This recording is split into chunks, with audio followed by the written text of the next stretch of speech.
next pitch is a little bit different for a couple of reasons. One, it's in Wyoming, it's not an Aussie-based project. And secondly, it's in situ recovery uranium, which hopefully is quite interesting for everyone. So in a moment, Bruce Lane, the Executive Director of GTI Energy, is going to come and speak to you. But first, we've got a little video from GTI to play for a bit of education, I believe.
Right, it worked. Thanks everyone for sticking around to hear about GTI and watching their little fluff piece. I'll talk to you principally about our Lohema project, which is our flagship project today, but I'll also touch on our other projects. When I get this to work. So please do your own research. There will be likely some forward-looking statements here. I'm not providing investment advice. So we're in the USA, as is evident from the little movie you saw, and we're in Wyoming. And Wyoming is historically the leading USA uranium state, particularly in contemporary times. And it's the home of in situ recovery development and mining, which is critical to our story, and I'll touch on more on that. So we have uranium pounds on the books at the moment, and we're in the process of developing those projects. So I was at a conference last week, and the esteemed panel, and they were a very good panel, said when somebody tells you the story about their company and they talk about the commodity a lot, it's a red flag that the project's no good. Now, I am going to talk a little bit about the commodity. I'll try and focus it on the US and why the US is a particularly unique set of circumstances. Clearly, if you're still in the room, you're interested in uranium, you probably know a little bit about what's happening with the commodity. So I'll try not to bore you with too much detail about that and try and stick to what's special about the US. So many of you will be aware that the US has been a big player in uranium and nuclear power for years. Back in 2009, the Department of Commerce published a report which really helped everyone realise and reminded them about how important nuclear power is in the US and how strategically important it is to them. 20% of their baseload power and 50% of their green energy. So turning off 1 gigawatt of nuclear reactor forces a requirement for a lot of alternative supply, and windmills and solar panels aren't going to do the job, they know that. If you look at the bottom half of this pie chart, you'll see that about half of their uranium supply has been coming out of Kazakhstan or Russia. And at the moment, that supply is having to come not via St. Petersburg as it used to, but in a rather circuitous fashion. Some of that uranium, when it turns up in the US, some of the ports aren't accepting it. It's a little bit tricky. But certainly going forward, it seems hard to imagine that US utilities are going to be writing future contracts with Kazakhstan or Russian supply. So immediately, the US, you can see the US needs 50 million pounds a year out of a global supply of around about 200 million pounds. And half of that is coming from a source which is no longer really going to be viable for them. So it kind of underpins the immediate challenge. I won't run through the supply-demand gap. I think it's pretty obvious there is a supply-demand gap. The pink part of that chart, you'll see down in the bottom left-hand corner, you might not be able to see it, but that's coming from unspecified supply. And this is the reference case. This is not the optimistic scenario for supply. So there is a gap. And this chart shows it as a Western-only supply-demand gap, so it's even worse. So clearly something has to change in terms of the supply side. And this rather spectacular graph from the Visual Capitalist, you'll see in about 1990, the US stops producing uranium altogether because the incentives for production were removed, and that happened at the same time as the megatons to megawatts program started, where the Russian warheads, in about 1993, Russian warheads were being reprocessed into nuclear fuel, and that utilities were buying their pounds at around an effective rate of, say, $5 a pound, which meant that all uranium supply was sub-economic in the US. So it killed the industry and this is the contemporary end of the chart from 2000 onwards. You can see that uranium mining died altogether in the US. But that is changing because we know the price is coming back. So there's two factors. Obviously the secondary supply pounds now seem to have disappeared, inventories have dried up, and the price is responding. I think last night we were sort of back around $67 at spot, and we know that contract price now is well north of $60. It's a bit hard to determine exactly what it is. So that means that uranium production in the US, some of it's coming back into supply. So Lost Creek here is our near neighbour, 10 miles away in Wyoming. And then, so UEC's Willow Creek is due to be back in production, we believe, sometime in the next year or so. They're close to us again, and I'll show you a map. The Lance Project Peninsula, some of you, if you're locals, will be aware of Peninsula. They were hoping to be back in production this year. They're probably going to be the end of next year. They're about 100 miles away. The reason these guys are back in production is their brownfields restarts, for the most part, and their all-in sustaining cost is in the range of maybe $35 to $40 a pound. And if the contract price is around 60, 65, clearly there's good money to be made. Previously, these guys were supplying their contracts out of the spot market, and so they still have customers, they still have all of the infrastructure. It's just now they're switching over to mining their own pounds. So it's important context for what we're trying to achieve. The other thing just to touch on is the in situ recovery process. For those that aren't familiar with it, the way it's mined is injecting a leach solution into the subterranean rock. These deposits are roll front, sandstone hosted roll front deposits. And in the particular part of Wyoming we're in, and it is the predominant form of mining, it's an alkaline lixiviant, so it's essentially baking soda is injected with oxygen and carbon dioxide under pressure into the sandstone below the water table.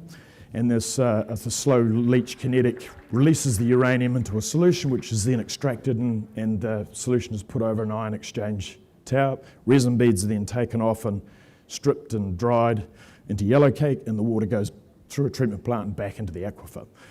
So it's a very clean, very efficient form of mining. It's responsible for about 60% of the world's uranium now, from Kazakhstan, which is an acid process. Boss Energy in South Australia is due to start processing again. It's an acid plant again. But all of the plants in Wyoming, apart from Peninsula, which has been switched over to acid, are all alkaline. So from an environmental point of view and a cost point of view, it's very efficient, very clean. Here's the illustration, just sort of stark kind of illustration of the difference between a hard rock uranium mine and this is the largest in situ recovery mine in America. Cameco's Smith Ranch Highland, 10 miles away from our lead project. And the groundwater you see there is not processed water, it's just natural groundwater. So I was able to walk, when I went to visit this, I was able to walk in amongst all that. There's animals can graze in there and what have you. So it's a bit different to traditional form of mining. It's a good ESG story. So our focus is on building ISR-able uranium resources, or ISR amenable resources. We're obviously close to a lot of infrastructure, and I'll talk about that a bit. Our exploration is really targeted. It's based on brownfields information. We have quite a bit of historical data, and we've got some people who have been operating in this area since the 70s. So we're not really reinventing anything. There'll be no chemistry sets involved in developing our process and implementing a mine. It's tried and tested. So, and really what we're trying to do is create some options. So our neighbours, I'm not sure if has this got a pointer on it? It has. So that's our lead project, Lohuma, and that Cameco Smith Ranch Highland photograph you saw is right here, 10 miles away. And then down here, we're in the Great Divide Basin. We've got Lost Creek right here, and they're currently producing, and they're about to start work on developing their Shirley Basin project over here. And to give you an idea, that project there is about 6 or 7 million pounds on the PEA. And so that's a sort of a viable target for a satellite project that'll just have an ion exchange tower, and then they'll take the beads, the resin beads, they'll truck them back to Lost Creek, which is about 30 miles away, and process them there. So their back-end operation has a 2 million pound capacity, and their bore field here at Lost Creek is a million pounds of licensed capacity, and they're not producing up to that, and their Shirley Basin will be, say, 600,000 or 700,000 pounds. So they'll still have spare capacity even when these two are both operating. So that clearly shows the potential for a project like ours, which is quite close by, to work with our neighbours on a resin processing basis, or some other arrangement. But really the point of all this is there's 7 permitted and licensed operating facilities here in this region. This is where production is getting restarted in the US. There's more in Texas as well, a little bit in Texas with UEC, but this is the major area that we're starting to see production coming back. And this is just an illustration. You can see all these deposits here are satellite deposits and/or deposits with central processing on them. So it's quite common with these roll front deposits. We'll find something that's big enough to justify a central processing plant, and if it's close to 10 million pounds, that's probably enough. And then once the bore fields get depleted, you can go and drill another bore field close by, or even 100 miles away, and you can truck the resin beads back, and it's the economics are quite good for that. It doesn't hurt the economics too much. So look, this is just a different illustration of what I showed you before. There's our Lohuma project next to Cameco, and then we're talking about 100 miles down here to the Great Divide Basin. And in the Great Divide Basin, we've got 2 project areas, I guess, groups of projects. The blue projects here are the original projects we had, and we also have this Green Mountain project. So the 3 projects, Lohuma is the most advanced. We've got a JORC resource of 5.7 million pounds. We've developed that resource from historical drill logs and data, so we've got some verification drilling to do there this year to bring as much as we can of that into indicated. At Great Divide Basin, we've done a couple of seasons of drilling on, and our Green Mountain project, we're doing drill targeting as we speak. So you can see here, total resources 7.4 million pounds at inferred, and we'll be bringing some of that into indicated, hopefully towards the end of this year, early next year, and then an exploration target of somewhere in the region of sort of 12 to 20 million pounds in addition, and that's without putting anything into the resource table for our Green Mountain project. So Lohuma, as I said before, 10 miles away roughly from Cameco's plant. We bought a drill database earlier this year, and we've been able to scan and digitise that and bring resources onto the book out of that, and that is our focus going forward. Interesting to note that the historical exploration has primarily been in the shallower part of the formation. I think back then they were looking at conventional mining and not in ISR. So it's in this Eocene and Paleocene era.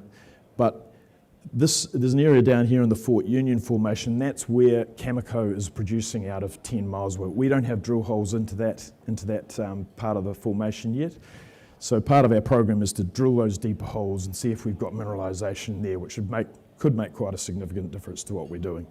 But our exploration will be to verify, extend along trend, and to test the depth.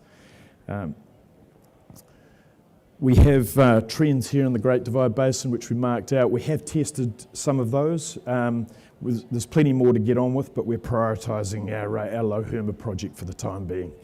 And then at Green Mountain, this area here, We've flown geophysics, just waiting for the final interpretation of the geophysics, and we'll match that with our historical drill holes and test our drill targets. So the idea there is we'll get the permits in place this year, and then hopefully we'll drill on that next year. So just to finish up in terms of what's to come up, or what's upcoming, we've got the geophysics results, and then it'll help us with our drill targeting and permitting for Green Mountain. We're just waiting on permitting to be completed for our Lohumba project, and we'll hopefully be drilling there before Christmas. If not, then we'll drill next year. And then we'll see what happens with that program, but we're heading as quickly as we can towards a PEA. I guess it depends on how many pounds we have and what we find from that next drill program. So just to finish off on our corporate bits and pieces, we got at the last quarter we had $3.5 million in the bank. We've got some bond money coming back from the Wyoming LQD. So probably around, at the moment, we're probably around the sort of 3.5 mark, and we'll spend a bit of that into the back end of the year. Just in terms of the corporate side, Jim Boffman, he's a local and has had a successful exit in the past to Uranium One with High Plains, and Doug Beam has been exploring for and developing uranium and various other things in this part of the world, particularly including in situ recovery since the 70s. And so they're really the core of our local content. We just run a light office here in Perth, and you know, they've been a big part of helping us not only identify the deposits but also getting them developed. So pretty straightforward story. USA has recommitted to nuclear power in a big way, targeting 300 gigawatts from the current 100 gigawatts. They really aren't supplying their own uranium at all, and we hope to help fill the gap going forward. We've got resources, we're surrounded by infrastructure and processing and partners, and so we're just focused on getting on and developing those resources and putting more definition around them. So thanks very much for taking the time, and I'll hand over to you. Sorry. Thanks, Bruce. Questions for Bruce? I do want to ask about Wyoming in particular and the concentration of all the different operations around there. Two things. One, when the PEA comes out for an in situ project, what kind of benefits do you expect to see from existing infrastructure and also timelines to production? And secondly, why isn't there more consolidation in the area if everyone's just dotted around doing the same thing? Why hasn't someone come in and bought it? Yeah, look, I think maybe I'll start with that one. It's not too long ago that nobody really cared, and you know, it's only really since the uranium prices headed into that sort of $50 plus range. So it's really a very contemporary phenomenon that, you know, the companies and investment people are interested in uranium. So I think what we'll start to see is there has been a little bit of consolidation, but I think there will be more, and that'll be a theme in the industry. There is a challenge with people. I mean, the industry's been in the doldrums for a long time. So, you know, a lot of people who were in the industry in the 70s and 80s have either left or retired, and in some cases they've passed on to the next world. So there aren't a lot of young people in the business. So the consolidation will be a factor going forward for sure. Look, in terms of the industry in general and the local scene, it's obviously very well supported by the government. Wyoming's the second largest energy state in the US. It's the second least populated. Coal, wind, oil and gas, uranium, they really do understand energy. They know that their coal business is a bit on the nose, so to speak, so they're very keen to support uranium, and they've been very active in the House, you know, putting bills in front of the House in the US to try and promote uranium interests. So there's good support and a good history of the neighbours working together, because there is capacity in the back end of their production plants that's available, and that is generally always the case. So resin processing agreements are reasonably common in amongst the neighbours. So yeah, there is a real opportunity there to work with the neighbours and to access that infrastructure. Okay, thanks Bruce. Right. Thank you. Thank you very much.